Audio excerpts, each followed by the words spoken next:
High, কেমন আছেন সবাই? আশা করি ভালো আছেন। গত পর্বে আমরা এলিমেন্টরের আইকন বক্স উইজেট নিয়ে আলোচনা করেছিলাম।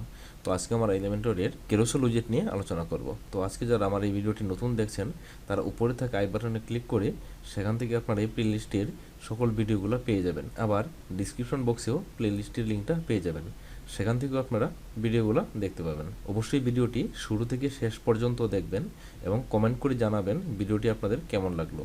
তার পাশাপাশি ভিডিওগুলো প্রচুর শেয়ার করে দিবেন যেন সবাই এই রিসোর্সগুলো দেখতে পায়।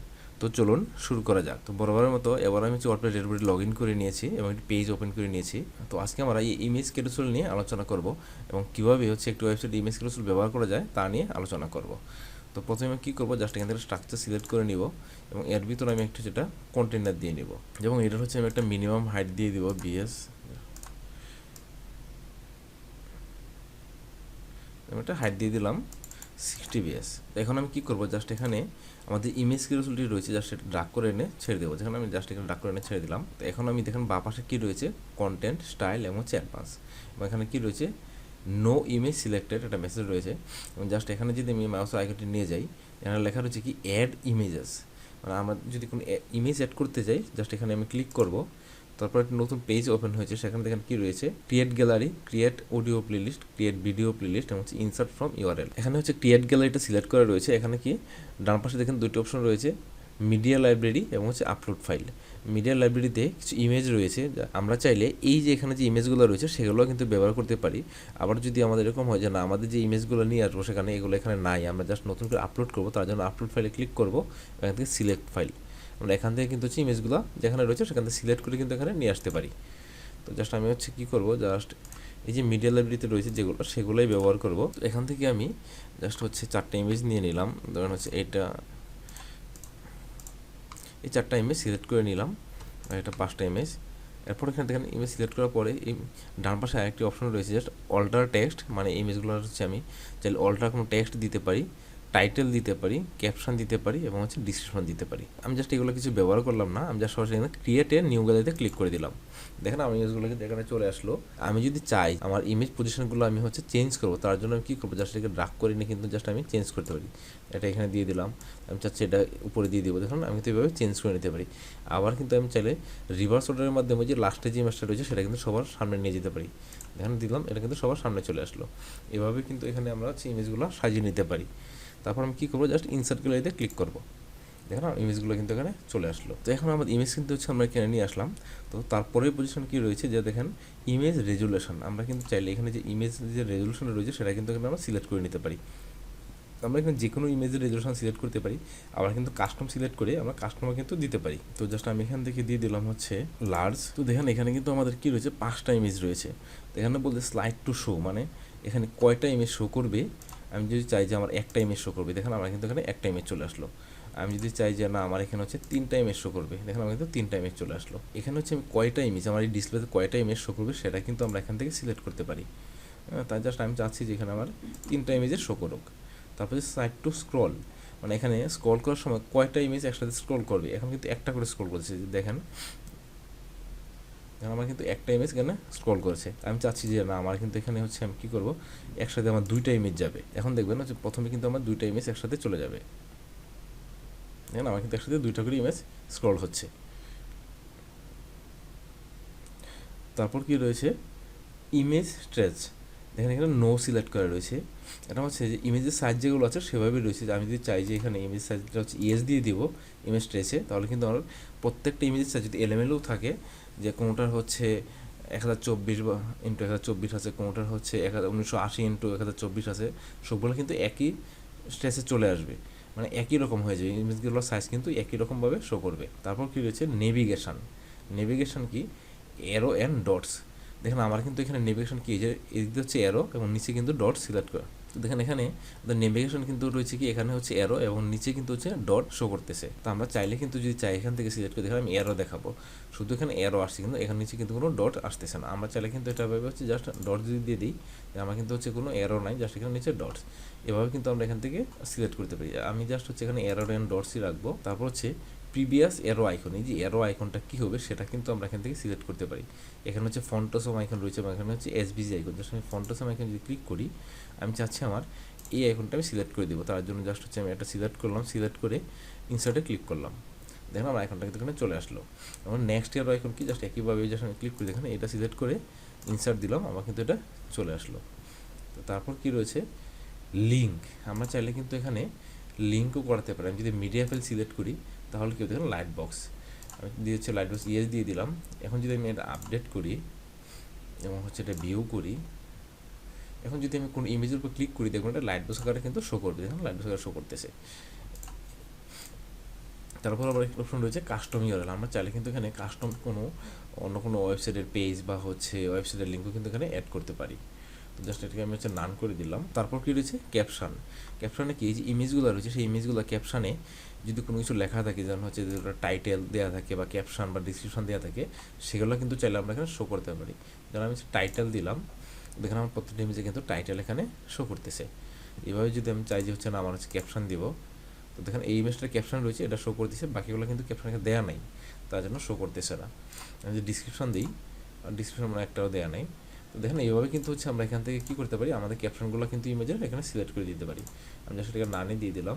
তারপর হচ্ছে এডিশনাল অপশন, এখানে দেখেন এই যে প্রথমে রয়েছে লেজি লোড, ইমেজগুলো যদি আসলে ইয়েস দিয়ে দিই এটা অন করে দিই তাহলে কী হবে আমার এখানে যদি একাধিক হচ্ছে ইমেজ থাকে সেগুলো যখন আমার পেজটি লোড হবে, আমি যদি এখানে যাই দেখেন এখানে হচ্ছে আমার প্রথমে কিন্তু 3টা ইমেজ রয়েছে। যদি এইভাবে আমার এখানে আরও 10টা সিরিয়াল থাকতো, এটার পর আরেকটা, এটার নিচে আরেকটা এভাবে থাকতো, তাহলে কী হতো যখন আমার হচ্ছে এই পেজটি লোড হবে তখন আমার এই যে প্রথম যে ইমেজগুলো রয়েছে সেগুলোই কিন্তু লোড হবে, যখন আমি নিচের দিকে যাব তখন কিন্তু এর পরের সেকশনটা লোড হবে।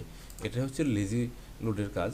তো আমরা সবসময় এই লেজি লোডটা হচ্ছে অন করে রাখবো। তারপর রয়েছে O2 প্লে, এই হচ্ছে আমার স্ক্রলিংটা হচ্ছে সেটা কি হচ্ছে O2 হবে কি না সেটা কিন্তু আমরা এখান থেকে বলে দিতে পারি। আমরা যদি নো দিয়ে দিই তাহলে কিন্তু এটা হচ্ছে স্ক্রল করবে না, তো আমি জাস্ট এটাকে ইয়েসই দিয়ে দিব। তারপর হচ্ছে পজ অন হবার, যখন এটা হচ্ছে O2 প্লে হবে, যখন আমি মাউসের আইকনটা হচ্ছে কোনো ইমেজের উপরে নিয়ে যাব তখন এটা কি হচ্ছে পজ হয়ে যাবে কিনা সেটা হচ্ছে পজ অন হবার। তো তারপর কি রয়েছে পজ অন ইন্টারাকশন, এটা আমরা ইয়েস করে দিব। তারপর হচ্ছে O2 প্লে স্পিড, দেখেন এখানে রয়েছে কি 5000 মানে হচ্ছে 5 মিলি সেকেন্ড। আমরা যদি চাই যে না এটা আরও স্পিড করে দিব, যদি আমি 500 দিয়ে দিই তাহলে দেখেন যে কী হয়, এখানে এটা আরও কিন্তু স্পিড বেড়ে গেছে। আমি যদি এটাকে হচ্ছে 50,000 দিই তাহলে দেখেন কী হয়, অনেক সময় নিয়ে কিন্তু হচ্ছে এটা কী হবে স্ক্রল করবে। এটা জাস্ট হচ্ছে আমরা এখান থেকে কন্ট্রোল করতে পারি।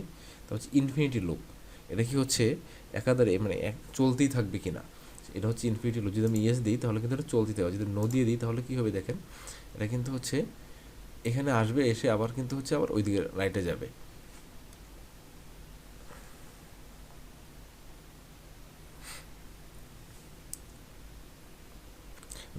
এটা কিন্তু বামে আসবে এসে আবার হচ্ছে ডানে যাবে। তো জাস্ট আমি এটাকে হচ্ছে ইনফিনিটি ইয়েস করে দেবো। তারপর হচ্ছে অ্যানিমেশন স্পিডটা কত হবে সেটাও কিন্তু আমরা এখান থেকে সিলেক্ট করে দিতে পারি। তারপর হচ্ছে ডিরেকশনের কাজ কি, দেখেন আমার ইমেজগুলো কিন্তু লেফটের দিকে হচ্ছে স্ক্রল হচ্ছে, তো আমি চাচ্ছি যে আমার ইমেজগুলো লেফটের দিকে না এটা হচ্ছে রাইটের দিকে হবে। তাহলে যদি আমি রাইট সিলেক্ট করে দিই এখন দেখবেন আমার ইমেজগুলো কিন্তু রাইটের দিকে হচ্ছে স্ক্রল হবে, দেখেন আমার ইমেজগুলো তো রাইটের দিকে স্ক্রল হচ্ছে। তো এই ছিল হচ্ছে কন্টেন্টের বিভিন্ন অপশন। এখন আমরা স্টাইলে যাব। স্টাইলে প্রথমে কী রয়েছে নেভিগেশন, হচ্ছে অ্যারো পজিশন, এই যে অ্যারোটা রয়েছে সেটা হচ্ছে পজিশনটা কোথায় থাকবে, ইনসাইড হলে হচ্ছে ইমেজের ভিতর থাকবে, এবং যদি আউটসাইড দিয়ে দিই তাহলে দেখেন এটা কিন্তু আউটসাইডে চলে গেল, ইনসাইডে দিয়ে দিলাম। এবং এই যে অ্যারো আইকনটা রয়েছে সেটা সাইজ কী হবে সেটা কিন্তু আমরা এখান থেকে সিলেক্ট করতে পারি। তো আমি চাচ্ছি এটার সাইজ হচ্ছে 32 দিয়ে দিলাম। তারপর কী রয়েছে কালার, আমরা কী করবো এই কালারটা কি হচ্ছে দিয়ে দেবো, ধরেন হচ্ছে গ্রিন কালার করে দিলাম, মানে কালারটা কিন্তু আমার আইকনের কালারটা গ্রিন হয়ে গেল।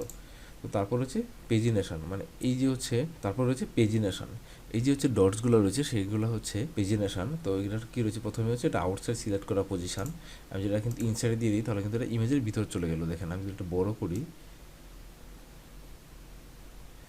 হচ্ছে 20 পিক্সেল করে দিলাম, এবং একটা কালার দিয়ে দিলাম হচ্ছে আমি গ্রিন, এখানে এখন কিন্তু এগুলো হচ্ছে বোঝা যাচ্ছে এটা কিন্তু হচ্ছে ইনসাইডে চলে গেলো। এবং যদি আমি এটা আউটসাইডে দিয়ে দিই এখানে কিন্তু আউটসাইডে চলে আসলো। এবং হচ্ছে আমি এটার কালারটা কী করবো, কালারটা দিয়ে দিব হচ্ছে গ্রিন, এবং হচ্ছে অ্যাক্টিভ কালার কী থাকবে, অ্যাক্টিভ কালার থাকবে হচ্ছে রেড।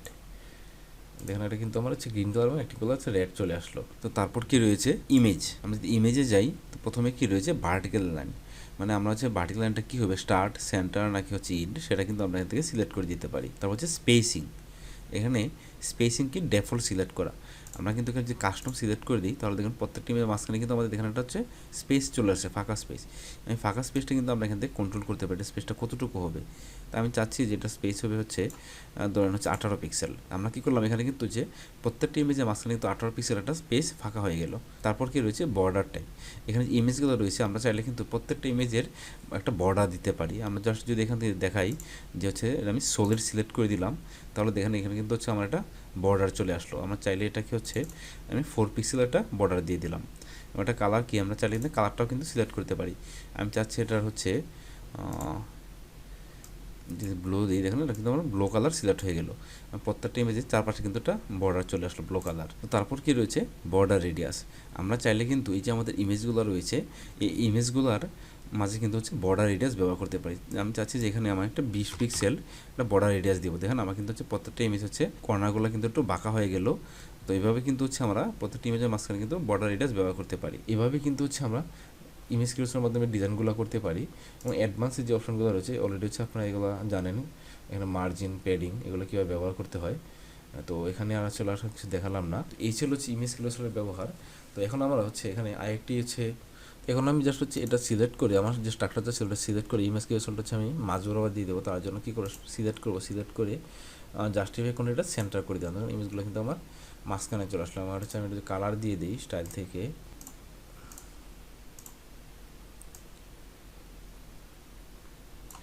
কালার দিয়ে ব্যাকগ্রাউন্ড কালার দিয়ে দিলাম। তো এখন আমরা চাচ্ছি কি নিচে আমরা আছে আরেকটি ক্যারুসেল তৈরি করব। তো তার জন্য কি করব জাস্ট এখান থেকে হচ্ছে আমরা একটা স্ট্রাকচার সিলেক্ট করে নেব এবং এর ভিতরে হচ্ছে কী করবো জাস্ট একটা কন্টেনার নিয়ে আসবো। এনে জাস্ট আমি এখানে হচ্ছে জাস্ট ইমেজ ক্যারুসেলটা নিয়ে আসবো, ড্রাগ করে জাস্ট এখানে ড্রাগ করে নিয়ে আসলাম। এখন আমি কী করবো জাস্ট এখান থেকে আমরা কিছু ইমেজ সিলেক্ট করে নেব। আমি জাস্ট হচ্ছে ধরুন এই 3টা হচ্ছে ইমেজ সিলেক্ট করে নিলাম, ইনসার্ট গ্যালারি। দেখেন ইমেজগুলো কিন্তু আমার চলে আসলো। তো প্রথমে কী করবো জাস্ট ইমেজ রেজলিউশন থেকে আমরা হচ্ছে এখান থেকে এটা ফুল করে দিব এবং হচ্ছে স্লাইড টু শো এটা করে দিব হচ্ছে 1, মানে আমাদের এখানে একটা করে হচ্ছে ইমেজ শো হবে। তারপর এখানে আর বাকি কোনো ডিজাইন হচ্ছে আমি করলাম না, জাস্ট হচ্ছে এডিশনালে এখানে সব কিছু ঠিক রাখবো। জাস্ট হচ্ছে লেজেলুটটাকে ইয়েস করে দিব। তো এখন আমরা কী করবো জাস্ট এটা হচ্ছে একটা বর্ডার দিব। তার জন্য স্টাইলে যাব, স্টাইল থেকে হচ্ছে আমরা ইমেজে যাব, ইমেজ, তারপর বর্ডার টাইপ দিব হচ্ছে গ্রোব এবং এটা হচ্ছে উইথ দিয়ে দিব হচ্ছে ধরেন 15 পিক্সেল এবং হচ্ছে এটা বর্ডার কালার দিব হচ্ছে আমরা ব্লু কালার। দেখুন না ব্লু কালার দিয়ে দিলাম। দেখুন আমরা কিন্তু এটা কী হচ্ছে এটা সুন্দর কিন্তু হচ্ছে একটা স্টাইল চলে আসলো। এভাবে হচ্ছে আমরা আমাদের হচ্ছে ওয়েবসাইটের ভিতর ইমেজ ক্রিয়েশনের মাধ্যমে কিন্তু হচ্ছে বিভিন্ন হচ্ছে স্লাইডার তৈরি করতে পারি, ক্যারুসেল তৈরি করতে পারি। আশা করি বুঝতে পেরেছেন কীভাবে হচ্ছে আমরা ইমেজ ক্যারুসেল ব্যবহার করে একটি ওয়েবসাইটের ভিতর বিভিন্ন ডিজাইন তৈরি করতে পারি। তো আজকে আমি এখানেই শেষ করছি। দেখা হবে পরবর্তী ভিডিওতে। আরেকটি কথা, পরবর্তী ভিডিও পেতে অবশ্যই আমার চ্যানেলটি সাবস্ক্রাইব করে রাখবেন এবং পাশে বেল আইকনটি ক্লিক করে রাখবেন। তাহলে এই টিউটোরিয়াল সিরিজে পরবর্তী যে ভিডিওগুলো আসবে সেগুলো আপনার সহজেই নোটিফিকেশন পেয়ে যাবেন। তো আজকে আমি এখানেই শেষ করছি। দেখা হবে পরবর্তী ভিডিওতে। ধন্যবাদ সবাইকে।